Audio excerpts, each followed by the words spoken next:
Shalom Aleichem, a good night of Shabbos.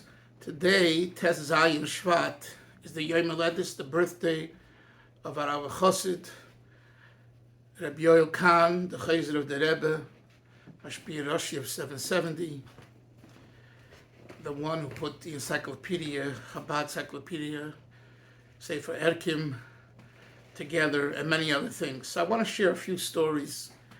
L'kvayt Nishmasei, he would have been 94 years old today. He was born in Moscow, I believe, in 1930. Someone came to Rabbi Yoel to be a kohen. He was a kohen, to be a kohen for a pidyon aben. So he says, come to me here at this and this time. When he came there with the baby, the person came with the baby, he came into Rabbi Yoel and he was ready to do the ceremony. Rabbi Yoel says, one moment, and asks him to step out. And Rabbi Yoel walks out. And they do the ceremony outside. And he didn't say why, but it was discovered that there was someone else in the room where he was that was childless. And he didn't want to hurt his feelings. And the amazing thing is, Rabbi Yoel didn't have any children either. So about himself, he didn't think about himself. If he's doing a mitzvah, pidyon aben, he's a kohen, it's a schus, it's an honor. But the other person who doesn't have children, he didn't want to, chas v'shalom, God forbid, he should feel insulted and hurt in any way. One story. A personal thing that I had with him when I was a bocher in yeshiva. This was when we came back from Shlichus in probably 1983. So he was teaching us Chassidus. I think we were learning Samach Vav at Chayvei Torah. That's where we had the shiurim. That's where he gave us the classes. So he asked me if I could wake him up. I said, Rabbi Yoel, what does that mean? He says, you call my house 7 o'clock or 7:30, I forget now. The shiur, I think, was 8. Call, and my wife will pick up, and she'll tell me that it's time now to go to the shiur. Trust me, he was up all night learning and counseling and teaching, whatever he did. And he probably got a few hours sleep, so... And I was, and I did it. I remember sometimes going to the public phone. Those days we still had public phones, and waking him up. And he came on time, So just another personal thing. Another thing, I was once walking with him, and there was something that I didn't understand in a mimer, and he explained it to me very well. But the way he didn't explain it to me in 770. He said, "Come, lo magim for spazier." Spazier means a walk. And we walk not down Kingston, but we walk down Eastern Parkway to Brooklyn, up Brooklyn, till Montgomery, and then Montgomery to his house, which was between Kingston and Albany at the time.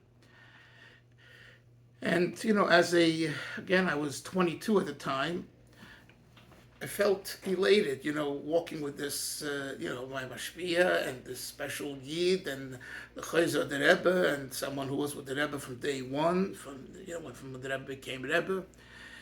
And the way he was makarev me as a 22-year-old man, and, you're not a baby, was very, very royal.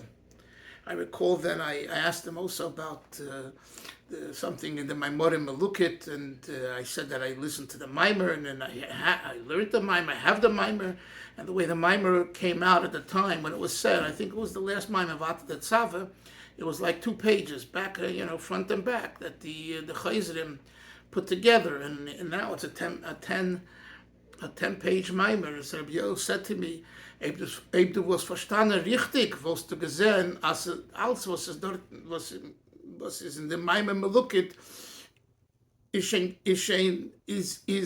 richtig. In other words, everything that he wrote, he prepared for the Rebbe to edit, the 10 pages, was really incorporated in the 2 pages.